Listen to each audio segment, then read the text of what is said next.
Assalamualaikum dear students, welcome to my channel Feefinity Physics for All। आज chapter 1 measurements lecture number 2 में जो topic हम discuss करेंगे that is international system of units. और इस topic की हेडिंग के अंडर सब टॉपिक्स जो आज आएंगे यानी कि आज के लर्निंग आउटकम्स में फर्स्ट ऑफ ऑल इसकी डेफिनेशन आएगी, फिर इसका स्कोप हम डिस्कस करेंगे। Next, system international consist of base units, supplementary units में रेडियन और स्टी रेडियन आएगा जो कि एक इम्पॉर्टेंट डेफिनेशन है एग्जामिनेशन पॉइंट ऑफ व्यू से। फिर डराइव्ड यूनिट्स की एक लिस्ट आएगी। देन इसी इंटरनेशनल सिस्टम ऑफ यूनिट्स की हेडिंग के अंडर साइंटिफिक नोटेशन का एक कॉन्सेप्ट आएगा जो कि सिस्टम इंटरनेशनल में बड़ी इंपॉर्टेंट चीज़ है। And then conventions for indicating units. ये तमाम learning outcomes important short questions हैं बच्चों। Now, what is System International? In 1960 एक इंटरनेशनल कमेटी एग्री हुई कुछ सेट ऑफ डेफिनेशंस पे और स्टैंडर्ड पे। फिर उन्होंने इन सेट ऑफ डेफिनेशंस को स्टैंडर्ड बनाते हुए अदर फिजिकल क्वांटिटीज को डिस्क्राइब किया और एज ए रिजल्ट जो एक सिस्टम डेवलप हुआ उसे हम सिस्टम इंटरनेशनल कहते हैं, abbreviated as SI। Dear students, SI 1960 में डेवलप हुआ, तो क्या इससे पहले लोग मेजरमेंट नहीं करते थे? सो बिफोर SI भी कुछ सिस्टम इस्तेमाल होते थे जो कि आपकी इंफॉर्मेशन में होना ज़रूरी है। पहला सिस्टम MKS। इसमें M का मतलब डियर स्टूडेंट्स मीटर है, K का मतलब किलोग्राम है, S का मतलब सेकेंड है। यानी सिस्टम इंटरनेशनल से पहले जो बेस क्वांटिटीज होती थी वो 3 बेस क्वांटिटीज होती थी, लेंथ, मास, टाइम। ये हमेशा से 3 क्वांटिटीज बेस रही हैं। तो MKS में लेंथ का यूनिट मीटर है, मास का यूनिट किलोग्राम है, टाइम का यूनिट सेकेंड है। फर्दर एक सिस्टम यूज होता था दैट इज CGS। इस सिस्टम में C का मतलब सेंटीमीटर है, G का मतलब ग्राम है, S का मतलब सेकेंड है। फिर एक थर्ड सिस्टम भी इस्तेमाल होता था जिसको हम FPS कहते हैं। इसमें F का मतलब फुट है, P का मतलब पाउंड है एंड S का मतलब सेकंड है। यानी टाइम का यूनिट तमाम सिस्टम में हमेशा सेकंड ही रहा है। अब बाज़ क्वेश्चन आ जाता है कि कोई क्वांटिटी SI सिस्टम में गिवन होती है या MK सिस्टम में गिवन होती है, उसे CGS में वो कन्वर्ट करने को पूछ लेता है, या CGS में गिवन होती है MKS के अंदर कन्वर्जन आ जाती है। इस चीज़ की प्रैक्टिस आगे चल के मैं आपको सिखाऊंगा। यहाँ जस्ट मेरा मकसद था आपको जस्ट इंट्रोड्यूस कर दूं कि सिस्टम इंटरनेशनल के अलावा भी सिस्टम थे जो 1960 से पहले इस्तेमाल होते थे, और आज के वक्त में भी सिस्टम इंटरनेशनल के अलावा सिस्टम भी दुनिया में इस्तेमाल होते हैं, जैसे अमेरिकन इंजीनियरिंग सिस्टम है, ब्रिटिश सिस्टम है एंड सो ऑन। लेकिन सिस्टम इंटरनेशनल का स्कोप क्या है? सिस्टम इंटरनेशनल यूनिवर्सल यूज में है, पूरी दुनिया में तकरीबन इस्तेमाल होता है, वर्ल्ड साइंटिफिक कम्युनिटी में एंड बाय मोस्ट नेशंस।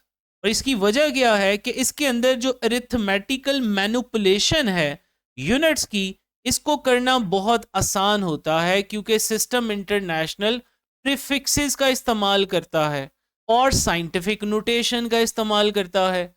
आपको पता है कि जो प्रीफिक्सेस होते हैं वो मल्टीपल्स एंड सब मल्टीपल्स ऑफ 10 होते हैं, तो 10 के मल्टीपल्स में कैलकुलेशन करना इजी होता है, किसी भी यूनिट को कन्वर्ट करना आसान होता है। जैसे आपको कभी भी कुछ गिवन है डाटा में माइक्रोमीटर, तो आप just you need to multiply with 10⁻⁻⁶, that micrometre would be converted into metre. यानी जो यूनिट्स की मैनिपुलेशन है इस सिस्टम में करना बहुत आसान है और इसी वजह से ये बहुत कन्वीनियंट है। दैट्स वाई ये पूरी दुनिया में वर्ल्ड वाइड साइंटिफिक कम्युनिटी में इस्तेमाल होता है। Next, SI units consist of 3 types of units: base units, supplementary units and derived units। Base quantities के यूनिट्स को बेस यूनिट्स कहेंगे, ड्राइव्ड क्वांटिटीज के यूनिट्स को ड्राइव्ड यूनिट्स कहेंगे, सप्लीमेंट्री यूनिट्स क्या होते हैं डियर स्टूडेंट्स? एक्चुअली कुछ क्वांटिटीज ऐसी होती हैं जो ना बेस होती हैं ना डराइव होती हैं, उन्हें सप्लीमेंट्री क्वांटिटीज कहते हैं, और उनके जो यूनिट्स होते हैं उन्हें सप्लीमेंट्री यूनिट्स कहते हैं। आगे डिटेल बताता हूं आपको। So first of all base units. Base units में ये आपके सामने टेबल है जी। एसआई सिस्टम में 7 बेस क्वांटिटीज बनाई गई हैं। अगर आप इस लिस्ट में ये पहली 3 क्वांटिटीज देखें तो ये वही हैं जो एमकेएस सिस्टम में भी थी। इसका मतलब ये जो सिस्टम इंटरनेशनल है ये एमकेएस सिस्टम की थोड़ी एडवांस वर्जन है। एमकेएस में 3 बेस क्वांटिटीज होती थी, उन्हीं में 4 बेस क्वांटिटीज साइंसदानों ने और ऐड की, तो एक सिस्टम जो बना उसे हम सिस्टम इंटरनेशनल कहते हैं। तो सिस्टम इंटरनेशनल में ओवरऑल 7 बेस क्वांटिटीज हैं। नंबर 1 लेंथ, जिसका एसआई यूनिट मीटर है और सिंबल स्मॉल एम होती है। मैस किलोग्राम, जिसकी सिंबल केजी होती है, इसमें के भी स्मॉल होता है, जी भी स्मॉल होता है। टाइम का यूनिट सेकंड, इसकी सिंबल एस होती है। यहाँ मैं आपको एक क्वेश्चन बता दूं कि बहुत सारे स्टूडेंट्स इवन टीचर्स भी यहाँ गलती करते हैं कि हमें आदत पड़ी होती है सेकंड को सम टाइम ऐसे लिखने की। अक्सर आप केमिस्ट्री में जब रिएक्शन काइनेटिक्स वगैरह चैप्टर पढ़ रहे होंगे, वहाँ पे आप देखेंगे कि जब रेट ऑफ रिएक्शन की बात हो रही होगी तो पर सेकंड कोई चीज़ जब भी लिखेगा वो केमिस्ट्री में वो SEC से लिखता है। हालांकि फिजिक्स में ये गलत है ऐसे लिखना। फिजिक्स में सेकंड की सिंबल स्मॉल एस है, not SEC। Next is electric current. चौथी क्वांटिटी इलेक्ट्रिक करंट है, जिसका SI यूनिट एम्पेयर है। इसकी सिंबल कैपिटल A होगी क्योंकि एम्पेयर साइंसदान का नाम है। जब भी किसी साइंटिस्ट का नेम आएगा उसकी सिंबल में फर्स्ट लेटर हमेशा कैपिटल होगा। थर्मोडायनेमिक टेम्परेचर का यूनिट केल्विन होता है। केल्विन भी साइंटिस्ट का नेम है, कैपिटल K इसकी सिंबल हो गई। अमाउंट ऑफ सब्सटेंस मोल, और इसका सिंबल MOL होता है। ल्यूमिनस इंटेंसिटी ऑफ लाइट का यूनिट कैंडेला, जिसको CD से रिप्रेजेंट करते हैं। इन 7 बेस क्वांटिटीज की डेफिनेशंस आप मैट्रिक में पढ़ के आते हैं, और इन सातों बेस क्वांटिटीज की वही डेफिनेशन आपकी बुक में भी गिवन है। फर्स्ट ईयर की बुक में एंड पे आप ग्लॉसरी का कोई पेज होगा, उसके अंदर ये 7 बेस क्वांटिटीज की डेफिनेशंस लिखी होंगी। एक दफ़ा आपने उनको भी गो थ्रू कर लेना है। ऑल दो वो आपका सिलेबस का पार्ट नहीं है, वो डेफिनेशंस कभी भी आपको पेपर में नहीं पूछी जा सकती। नेक्स्ट अब बात करेंगे सप्लीमेंट्री यूनिट्स। ऐसे units which are neither base nor derived are known as supplementary units. Actually 2 quantities ऐसी हैं जिनके यूनिट्स के बारे में कुछ साइंसदान मानते हैं कि इन्हें बेस होना चाहिए और कुछ साइंसदान मानते हैं कि इन्हें डराइव्ड होना चाहिए। तो इंटरनेशनल कमेटी ऑफ साइंटिस्ट ने फिर इनकी लिस्ट को ये अलहदा कर दिया, यानी इनको सप्लीमेंट्री यूनिट्स का नाम दिया गया। इस लिस्ट में 2 क्वांटिटीज आती हैं, plane angle and solid angle. Plane angle के SI यूनिट को हम रेडियन कहते हैं और सॉलिड एंगल के SI यूनिट को हम स्टीरेडियन कहते हैं। आइए अब इसकी तफसील की तरफ चलते हैं। First of all radian. Radian is actually the SI unit of plane angle. Now what is plane angle, जिसको हम थीटा से रिप्रेजेंट करते हैं? ये एक ऐसा एंगल होता है जो सर्कल के सेंटर में बनता है between the 2 radii of that circle.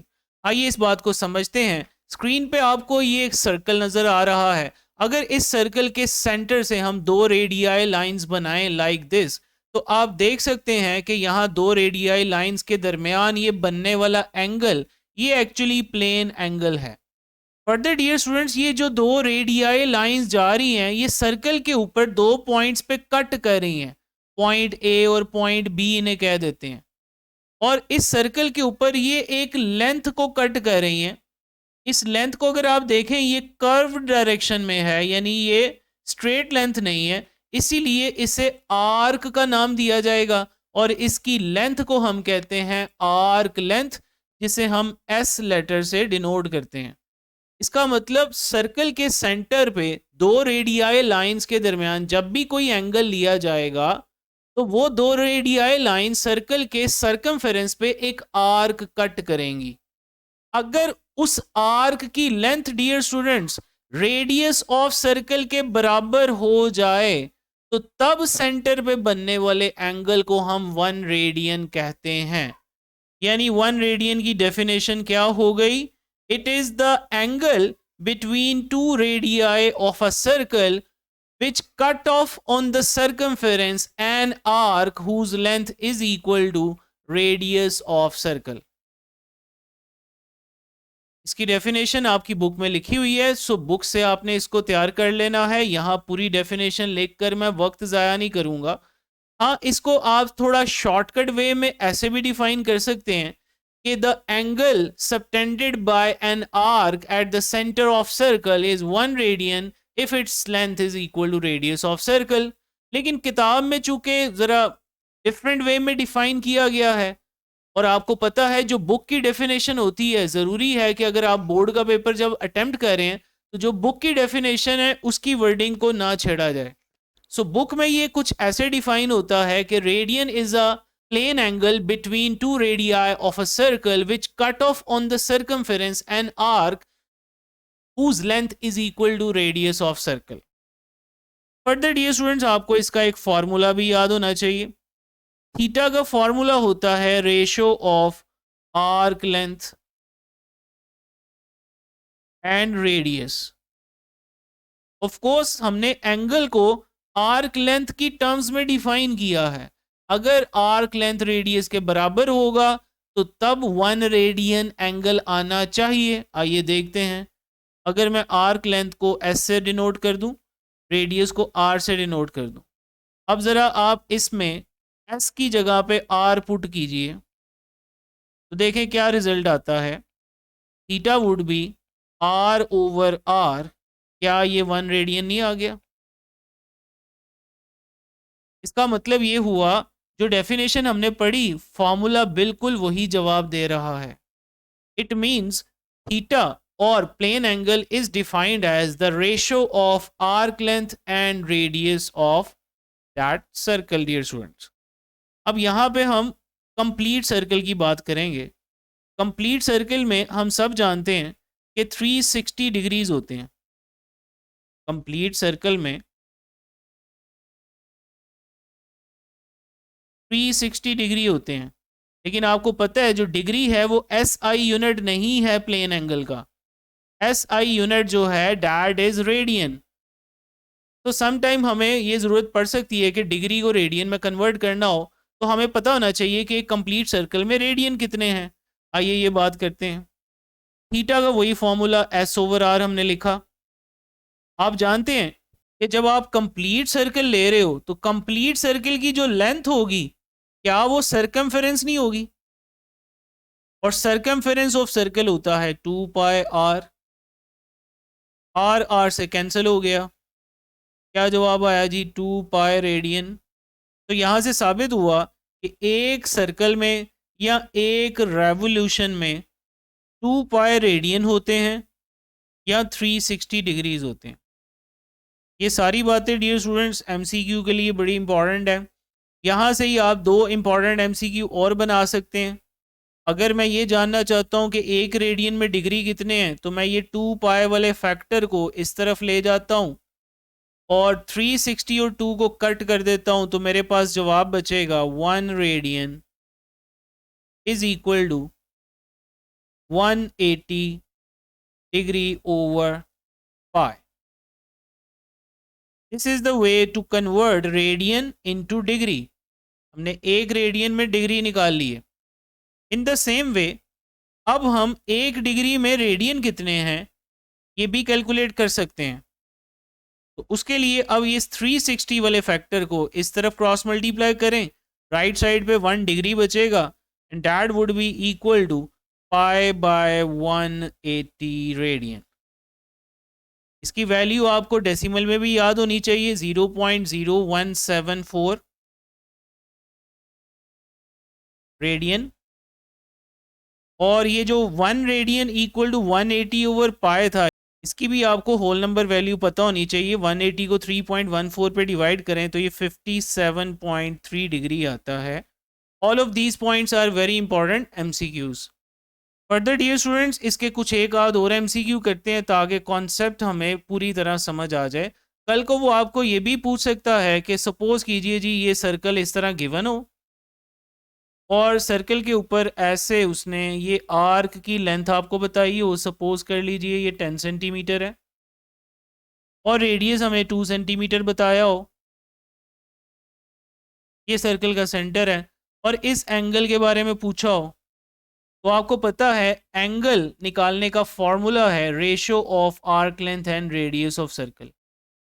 अब यहाँ आर्क लेंथ आप देख सकते हैं 10 सेंटीमीटर है और जो रेडियस ऑफ सर्कल है that is 2 centimetre. Answer is 5 radian. इसी तरह सपोज वो आपसे पूछता है 45 डिग्री में कितने रेडियन हैं। ये क्वेश्चन आ गया जी। बड़ा सिंपल तरीका है, 45 डिग्री को रेडियन में कन्वर्ट करने के लिए आपने पाई बाय 180 से मल्टीप्लाई करना है। तो आप चेक करें क्या आंसर आएगा। इसकी कटिंग कर लीजिए, it would be pi by 4 radian. इसी तरह ये भी हो सकता है एंगल आपको रेडियन में गिवन हो और वो डिग्री में पूछ रहा हो। जैसे वो आपसे पूछ ले जी पाई बाय 6 रेडियन में डिग्री कितने हैं जी, तो तब आपने इसके रिवर्स फैक्टर से मल्टीप्लाई करना है। यानी पहले हमने पाई बाय 180 से मल्टीप्लाई किया था, अब आप 180 बाय पाई से मल्टीप्लाई करोगे। तो पाई बाय 6 को अगर आप 180 बाय पाई से मल्टीप्लाई कीजिए तो आंसर आपके पास आ जाएगा 30 डिग्री। नेक्स्ट अब हम बात करेंगे टी रेडियन की। जिस तरह रेडियन SI यूनिट था प्लेन एंगल का, उसी तरह टी रेडियन SI यूनिट है सॉलिड एंगल का। सॉलिड एंगल को हम 3D एंगल भी कहते हैं, जिस तरह प्लेन एंगल को 2D एंगल भी कहते हैं। चूंकि जो प्लेन एंगल था थीटा वो सर्कल में बनता था और सर्कल एक 2D शेप है, दैट्स वाई प्लेन एंगल को 2D एंगल भी कहते हैं। और सॉलिड एंगल चूंकि स्फीयर के सेंटर में बनता है और स्फीयर एक 3D शेप है, that's why it is also known as 3D angle. Now consider a sphere. अब इस स्फीयर की सरफेस के ऊपर आपने कोई एक एरिया सिलेक्ट कर लिया। ओके, अब अगर मैं इस एरिया के तमाम पॉइंट्स को स्फीयर के सेंटर के साथ ज्वाइन कर दूं तो ये इस तरह की एक 3D कोन बन जाएगी। 3D कोन। अब ये 3D कोन के अंदर जो स्पेस मौजूद होगी, उस स्पेस के अंदर ये जो एंगल बन रहा है इसको हम कहते हैं 3D एंगल और solid angle denoted by omega. इस तरह हम प्लेन एंगल को थीटा से रिप्रेजेंट करते हैं, सॉलिड एंगल को ओमेगा लेटर से रिप्रेजेंट करते हैं। यहीं पे अगर मैं स्फीयर की सरफेस पे एक छोटा एरिया कंसिडर करता तो आप देखिए उसकी ये कोन भी पतली बनती। इस कोन के अंदर जो स्पेस होनी है वो भी कम होनी है। दैट्स वाई अब ये 3D एंगल अब जो बनेगा ये पहले की निस्बत कम होगा। जिस तरह प्लेन एंगल आर्क लेंथ पे डिपेंड करता था, बिल्कुल उसी तरह यहाँ 3D एंगल डिपेंड कर रहा है स्फीयर के ऊपर मौजूद जो सरफेस है उसके एरिया पे, कि आपने कितना एरिया उसका सिलेक्ट किया है। तो टी रेडियन की डेफिनेशन क्या बनेगी? ये 3D एंगल 1 टी रेडियन तब होगा अगर ये कोन का जो एरिया है जो सरफेस ऑफ स्फीयर के ऊपर मौजूद है, अगर इसकी वैल्यू आर स्क्वायर के बराबर हो जाए, where r is actually radius of sphere. तो डेफिनेशन क्या बनी? Steradian is a 3D angle और solid angle subtended at the centre of sphere by an area of its surface or on its surface whose value must be equal to square of radius of sphere, dear students. Next अब बात करेंगे इसके formula की। जिस तरह plane angle arc length की और radius की सेंस में डिफाइन हुआ था, तो वहां आर्क लेंथ और रेडियस की रेशियो ली गई थी। यहाँ ये सरफेस एरिया और आर स्क्वायर है, तो यहाँ सरफेस एरिया और आर स्क्वायर की रेशियो ले ली जाए तो इसे ही हम क्या कहते हैं? 3D एंगल कहते हैं या solid angle. So 3D angle or solid angle denoted by omega is given by ratio of surface area selected on the surface of sphere to the square of radius of sphere. अब यहाँ पे अगर आप surface area को are square substitute कीजिए, are square से cancel होके आपको 1 टी रेडियन जवाब देगा। इसका मतलब जो अभी हमने डेफिनेशन बनाई थी, ये फार्मूला बिल्कुल उसी डेफिनेशन के मुताबिक हमें जवाब दे रहा है। अब इसी फार्मूला की मदद से फर्दर हम ये सॉल्व करेंगे कि कंप्लीट स्फीयर में कितने टी रेडियन होते हैं। जैसे कंप्लीट सर्कल में 2 पाई रेडियन होते हैं, कंप्लीट स्फीयर में कितने टी रेडियन हैं, आइए ये देखते हैं। अब स्फीयर के केस में बच्चों आपको ये 2 फार्मूलाज रट लेने चाहिए, क्योंकि अगर आपको स्फीयर और सिलेंडर, ये 2 शेप्स ऐसी हैं जो फिज़िक्स में बहुत ज़्यादा इस्तेमाल होती हैं, इनके वॉल्यूम और एरियाज़ के फार्मूलाज आपकी फिंगर टिप्स पे होने चाहिए। एक अच्छे साइंस स्टूडेंट की ये निशानी है। जिसको यही फार्मूलाज नहीं याद होते, मैं उसे एक अच्छा साइंस स्टूडेंट नहीं समझता। एनी हाउ, अभी मैं आपकी इन्फॉर्मेशन के लिए ये 2 फार्मूलाज लिख रहा हूँ। नेक्स्ट टाइम मैं अज्यूम करूँगा कि ये फार्मूलाज आपको आते हैं। 4/3 pi r cube is the formula for volume of sphere and area या surface area of this sphere is given by 4 pi r square. तो आइए अब यहाँ सॉल्व करते हैं। कंप्लीट स्फीयर में सॉलिड एंगल निकालने के लिए सरफेस एरिया और आर स्क्वायर की रेशो लेनी है। इस time surface area complete sphere का लिया जाएगा और वो अभी मैं आपको बता के आया हूँ 4 पाई आर स्क्वायर है, divided by r square cancel with r square, it comes out to be 4 pi t radian. तो एक कंप्लीट स्फीयर में 4 पाई टी रेडियन होते हैं। इसी तरह हेमी स्फीयर या आधे स्फीयर में 4 पाई टी रेडियन का हाफ होगा, यानी 2 पाई टी रेडियन। नेक्स्ट अब हम डिस्कस करेंगे डराइव्ड यूनिट्स। आपको मैं पहले भी बता चुका हूँ, डराइव्ड यूनिट्स की कोई तादाद की लिमिट नहीं है। फिलहाल हमने प्रैक्टिस के लिए ये 5 क्वांटिटीज सिलेक्ट की हैं। Number 1 force. फोर्स का फॉर्मूला मशहूर ज़माना आप जानते हैं, F is equal to ma by Newton second law. जब भी किसी क्वांटिटी का यूनिट डिफाइन करना है, first of all write down its formula और राइट साइड पे जो भी क्वांटिटीज आ रही हैं उनके यूनिट्स पुट कर देते हैं। मास का यूनिट 1 kg होता है और एक्सेलरेशन का unit 1 metre per second square होता है। एज ए रिजल्ट ये 1 न्यूटन डिफाइन हो गया।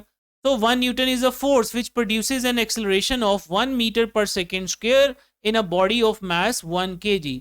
तो यहाँ 1 न्यूटन बेस यूनिट्स में कन्वर्ट हो गया 1 kg metre per second square. एक बड़ी इंपॉर्टेंट बात ये स्टूडेंट्स, अगर क्वेश्चन आ जाए what is SI base unit of force और ऑप्शन में न्यूटन भी हो और kg metre per second square भी हो, तो आप किसको सिलेक्ट करेंगे? kg metre per second square को, क्योंकि इसमें तीनों यूनिट्स बेस हैं। अगर आ जाए what is SI unit of force, तो फिर आप न्यूटन सिलेक्ट करोगे, kg metre per second square को सिलेक्ट नहीं करोगे। Any how, next is work. Work का फॉर्मूला आप मैट्रिक में भी पढ़ते हैं, the product of force and displacement. आपने मैट्रिक में यहाँ डिस्प्लेसमेंट को S लिखा था, तो मैं भी यहाँ S लिख रहा हूँ, लेकिन FSC में यूजुअली हम डिस्प्लेसमेंट को D से रिप्रेजेंट कर रहे होते हैं। वर्क का यूनिट जूल होता है और इसकी सिंबल कैपिटल J है। ये तमाम यूनिट्स इस लिस्ट के अंदर actually after the name of scientist हैं। जब भी किसी साइंटिस्ट का यूनिट आता है तो उसके सिंबल में फर्स्ट लेटर हमेशा कैपिटल होता है। दैट्स वाई इसकी सिंबल कैपिटल J हो गई और न्यूटन के लिए कैपिटल N हो गई।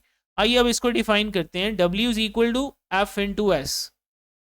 First of all write the formula, now writing the units. Force का यूनिट 1 न्यूटन है, डिस्प्लेसमेंट का यूनिट 1 मीटर है। यानी अगर 1 न्यूटन फोर्स किसी बॉडी पे लगे और वो बॉडी उसी फोर्स की डायरेक्शन में 1 मीटर का डिस्प्लेसमेंट कवर करे, then we say that 1 joule of work has been done। इसी को अब बेस यूनिट्स में कन्वर्ट करना है, तो जो ऊपर न्यूटन फाइंड किया था 1 kg metre per second square, वो यहाँ पे सब्स्टिट्यूट कर दीजिए।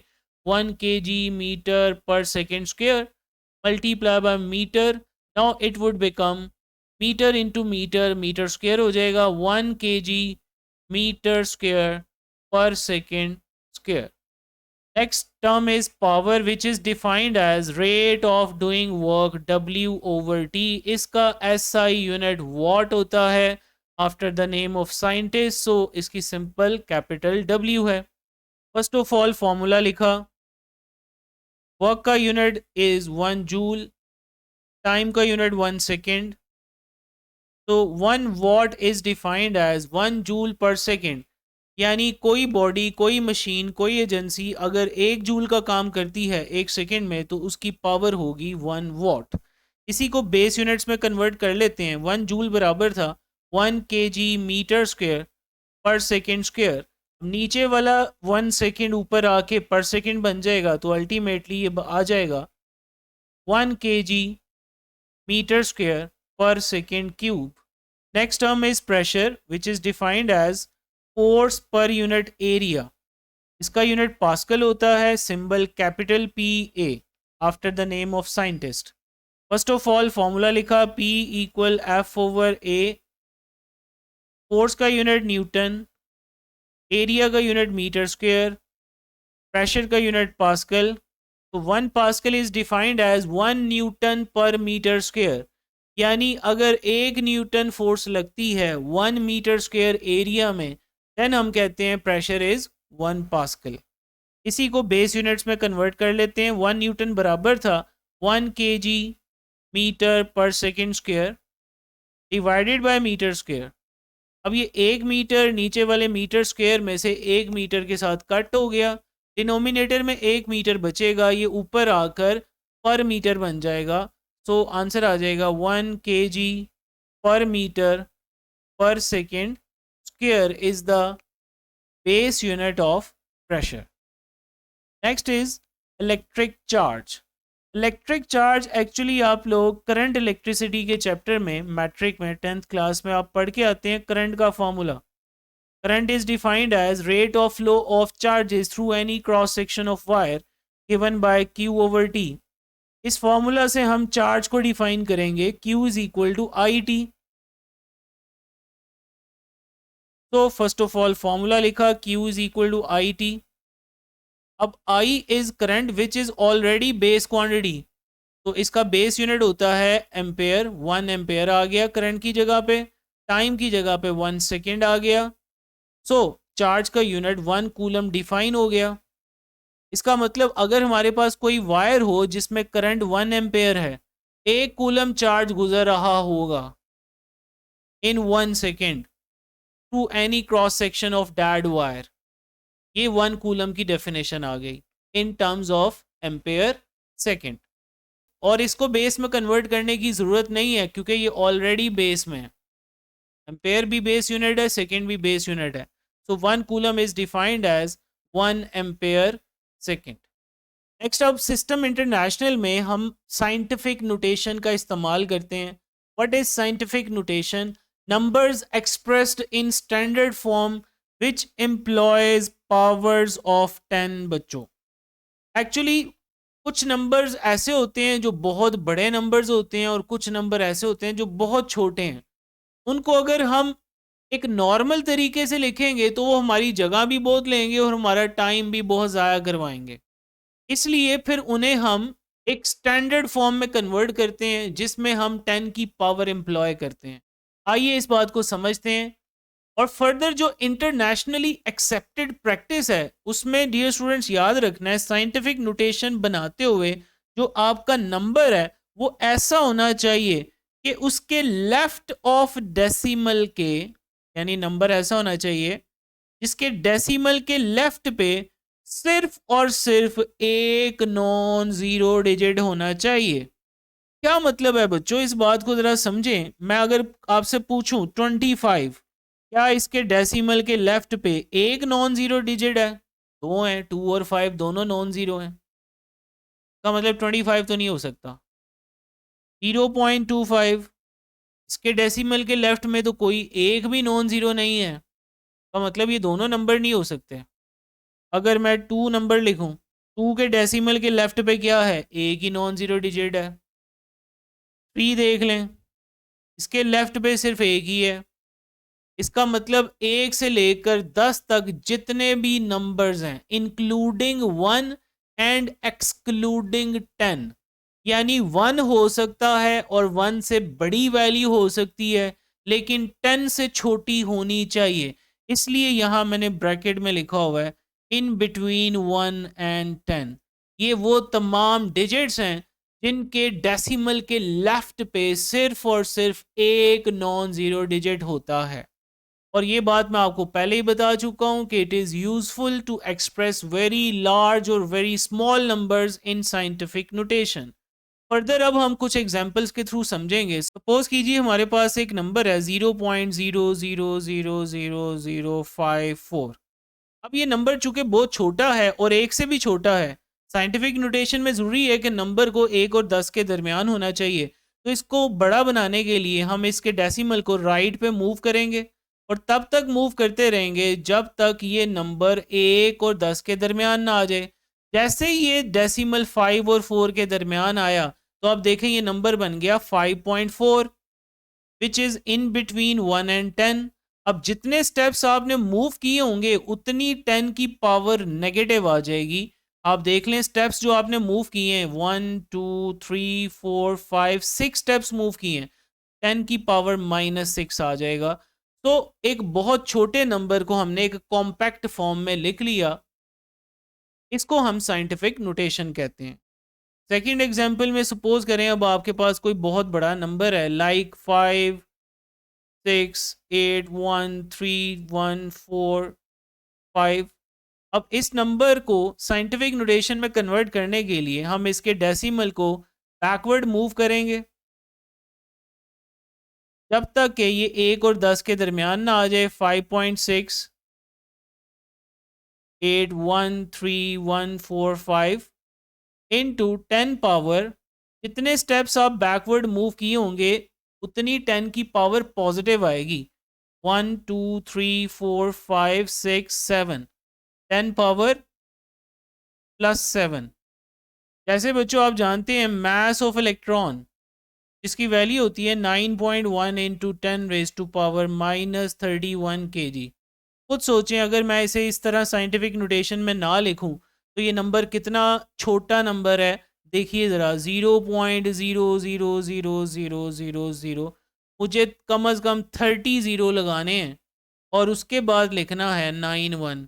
तो ऐसे नंबर को इस तरह ऑर्डिनरी फॉर्म में लिखना सिर्फ टाइम कंज्यूमिंग होगा। That's why we use scientific notation. एक सिस्टम इंटरनेशनल में हम यूनिट्स को लिखते हुए कुछ रूल्स को फॉलो करते हैं और स्पेशल केयर करते हैं उनकी, क्योंकि प्रीफिक्सेस यहाँ इस्तेमाल हो रहे होते हैं और प्रीफिक्सेस को इस्तेमाल करते हुए जब हम कैलकुलेशंस करते हैं तो वहाँ बच्चे कुछ गलती कर देते हैं।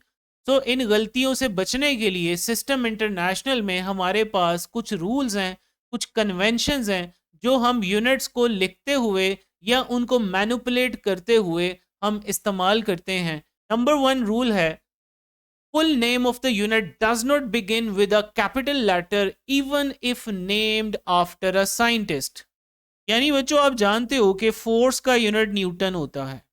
तो अगर किसी का दिल कर रहा है उसने फुल नेम न्यूटन का लिखना है तमाम स्पेलिंग लेटर्स के साथ, तो अगर वो फर्स्ट लेटर कैपिटल लिख देता है कोई बच्चा तो ये गलत कंसिडर होगा।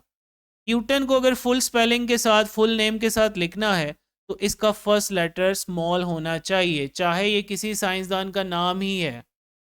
और अगर ये किसी साइंटिस्ट का नाम नहीं है फिर तो सवाल ही नहीं ना पैदा होता। इसका मतलब आपने किसी भी यूनिट को फुल नेम में लिखना है, वो साइंसदान का नाम है या नहीं, आपका फर्स्ट लेटर कैपिटल कभी नहीं होगा। सेकेंड रूल है the symbol of unit named after a scientist has initial capital letter. यानी जब आप सिंबल की बात कर रहे हो तो तब आपने फर्स्ट लेटर कैपिटल रखना है, और वो भी सिर्फ तब अगर वो यूनिट किसी साइंसदान के नाम पर है, नेम्ड आफ्टर अ साइंटिस्ट। अब न्यूटन आप जानते हो कि साइंसदान का नाम है, जब इसकी सिंबल बनाई जाएगी तो वो कैपिटल एन बनाई जाएगी। लेकिन आप जानते हो कि मीटर यूनिट किसी साइंसदान का नहीं है तो इसकी सिंबल कैपिटल एम नहीं स्मॉल एम बनाई जाएगी। इसी तरह आप जानते हैं फैराड एक यूनिट है after the name of scientist, तो इसकी सिंबल कैपिटल एफ से बनाई जाएगी। नेक्स्ट थर्ड रूल है द प्रीफिक्स। इस रूल में प्रीफिक्स आपको इंट्रोड्यूस हो रही है। सिस्टम इंटरनेशनल में हम प्रीफिक्सेस इस्तेमाल करते हैं। अगली स्लाइड में इंशाल्लाह प्रीफिक्स को डिटेल से देखेंगे। अभी फिलहाल इस रूल को देखते हैं। The prefix should be written before the unit without any space. यानी जब भी कोई आप प्रीफिक्स लिखोगे किसी भी यूनिट के साथ, यूनिट और प्रीफिक्स में कोई गैप नहीं होना चाहिए। जैसे यहाँ एक नंबर था 1 × 10⁻³ मीटर। अब 10⁻³ को हम मिली कहते हैं और मिली की सिंबल स्मॉल m होती है, सो इट बिकम्स 1 मिलीमीटर। सो इसको इस तरह लिखना दुरुस्त होगा। अगर कोई 1 मिलीमीटर ऐसे लिखता है कि एक m और दूसरे m में थोड़ा गैप देके लिखता है, तो इसको लिखना ऐसे गलत तस्वर होगा। जब भी आप कोई प्रीफिक्स यूज कर रहे हो तो यूनिट और प्रीफिक्स में कोई गैप नहीं होना चाहिए। नेक्स्ट अब हम प्रीफिक्सेस को डिटेल से देखते हैं। प्रीफिक्सेस आर मल्टीपल्स और सब मल्टीपल्स ऑफ 10। और इस लिस्ट में डियर स्टूडेंट आपको सबसे पहली जो प्रीफिक्स नजर आ रही है that is atto. It is the least prefix, सबसे छोटी प्रीफिक्स इस टेबल के मुताबिक। That is 10⁻⁻18 is known as atto. Then 10⁻⁻15 is known as femto, जिसकी सिंबल स्मॉल f है, एटो की सिंबल स्मॉल a है। 10⁻⁻12 is pico.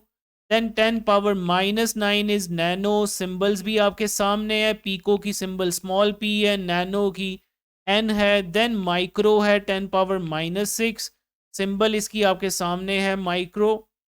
Milli 10⁻⁻3, senti 10⁻⁻2, deci 10⁻⁻1। ये थे 10 के सब मल्टीपल्स। अब 10 के जो मल्टीपल्स आएंगे 10⁻1 इसे हम डेका कहते हैं, 10⁻3 इसे हम किलो कहते हैं, 10⁻6 हम इसे मेगा कहते हैं, कैपिटल M से डिनोट करते हैं। साथ साथ सिंबल्स भी देखते जाएं। और 10⁻9 को हम गीगा कहते हैं, 10⁻12 को हम टेरा कहते हैं, 10⁻15 को हम पीटा कहते हैं और 10⁻18 को हम एक्सा कहते हैं। अब इन प्रीफिक्सेस से रिलेटेड आपको एक एमसीक्यू करवा देता हूं जो कि पेपर में आपको पूछा भी जा सकता है। सपोज वो कहता है जी 1 micrometer divided by 1 gigameter is equal to, आपको ऑप्शन भी दे देता है जी मिली, नैनो, फेम्टो, पिको। अब डियर स्टूडेंट्स आप जानते हैं 1 माइक्रोमीटर का मतलब होता है 10⁻⁻6 मीटर, क्या आ गया 10⁻⁻6 मीटर। और गीगा होता है 10⁻+9, ये लिस्ट में आप देख सकते हैं। Giga is 10⁻+9 metre. Metre metre तो कैंसिल हो गया। अब ये 10⁻+9 डिनोमिनेटर में जो है ये ऊपर जाकर माइनस हो जाएगा। 10⁻⁻6 -9 ये बनेगा 10⁻⁻15। अब 10⁻⁻15 को लिस्ट में देख लीजिए, हम क्या कहते हैं, फेम्टो। तो राइट ऑप्शन इज फेम्टो। एक और बात, इस लिस्ट में जो हाईएस्ट प्रीफिक्स है दैट इज एक्सा। तो आपको हाईएस्ट प्रीफिक्स की सेंस में और लीस्ट प्रीफिक्स की सेंस में एमसीक्यू भी पूछा जा सकता है। नेक्स्ट अब हम प्रीफिक्सेस के ही कुछ रूल्स पढ़ेंगे।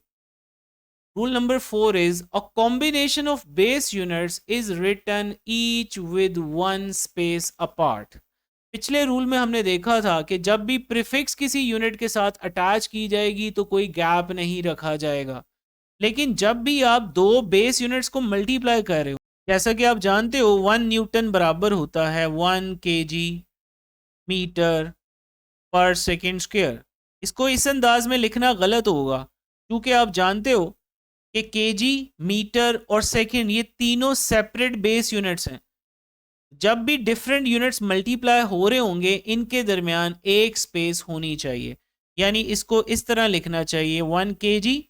अब नेक्स्ट अगले यूनिट में एक स्पेस आएगी मीटर, फिर अगले यूनिट में एक स्पेस आएगी per second square. This is the right way to write the combination of base units dear students.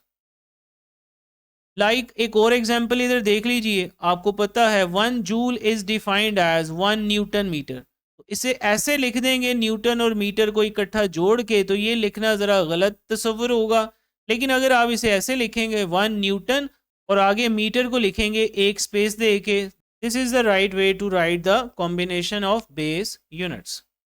Next is compound prefixes are not allowed. What is meaning of it? Actually इसका मतलब है कि ये पीछे जो आपको table पे हमने प्रीफिक्सेस दिखा दी हैं, यही प्रीफिक्सेस होती हैं, अपनी मर्जी से कोई प्रीफिक्स नहीं बनानी। अब सपोज कीजिए किसी को माइक्रो प्रीफिक्स बहुत पसंद आ गई है, तो वो माइक्रो माइक्रो को 2 दफ़ा लिखने की बजाय, माइक्रो का मतलब होता है 10⁻⁻6, दूसरे माइक्रो का मतलब ही 10⁻⁻6, तो इसका ओवरऑल मतलब क्या हो गया 10⁻12, और इसका मतलब एक्चुअली क्या होगा पीको। सो अगर आपका 2 दफ़ा माइक्रो लिखने को दिल कर रहा है, तो आप अपने दिल की ना माने, आप उसे पीको लिखें। ये साइंस हमें बता रही है, यहाँ दिल की मर्जी नहीं करनी। Next rule number 6 is a number such as 5.0 into 10⁻4 centimetre, ये नंबर आपको गिवन है, may be expressed in scientific notation as. Actually ये साइंटिफिक नोटेशन में पहले ही है, इस रूल में एक्चुअली वो सिखाना ये चाह रहा है कि जब भी कोई प्रीफिक्स आ जाएगी यहाँ पे, जैसे ये जो सी लिखा हुआ है सेंटी, ये एक्चुअली प्रीफिक्स है। तो जब भी कोई प्रीफिक्स किसी यूनिट के साथ गिवन हुआ करेगी और आपको कोई कैलकुलेशन करनी है, तो ज़रूरी होगा कि इसे एसआई यूनिट में कन्वर्ट किया जाए। तो उसके लिए क्या करना होगा कि जो भी प्रीफिक्स की वैल्यू है 10 की पावर में, सेंटी का मतलब 10⁻⁻2 होता है, जस्ट 10⁻⁻2 से मल्टीप्लाई कर दीजिए, तो अब ये सेंटीमीटर मीटर में कन्वर्ट हो जाएगा और आंसर आ जाएगा 5.0 इंटू 10⁻4-2 पावर कर दीजिए, तो ये 10⁻2 मीटर बचेगा। नेक्स्ट अब rule number 7 which is very important, जहां बच्चा गलती अक्सर करता है। When a multiple of a base unit, कोई भी एक बेस यूनिट है उसका एक मल्टीपल मौजूद है। मल्टीपल किसको कहते हैं? प्रीफिक्स को कहते हैं मल्टीपल या submultiple. Is raise to a power, यानी अगर मल्टीपल के साथ यूनिट है और उसकी पावर आ गई है, तो वो जो पावर है वो अप्लाई होगी होल मल्टीपल पे भी, सिर्फ बेस यूनिट पे अप्लाई नहीं होगी। आइए इस बात को समझते हैं। सपोज कीजिए आपके पास 1 किलोमीटर स्क्वायर वैल्यू लिखी हुई है, तो ये स्क्वायर सिर्फ मीटर पे नहीं है, एक्चुअली ये 1 किलोमीटर, किलो के ऊपर भी है मीटर के ऊपर भी है।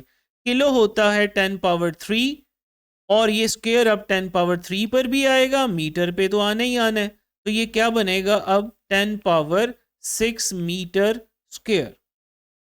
बिल्कुल इसी तरह आप 1 माइक्रोमीटर क्यूब को भी देख सकते हो। अब इस टाइम जो पावर है ये सिर्फ मीटर पे नहीं है, ये माइक्रो के ऊपर भी है।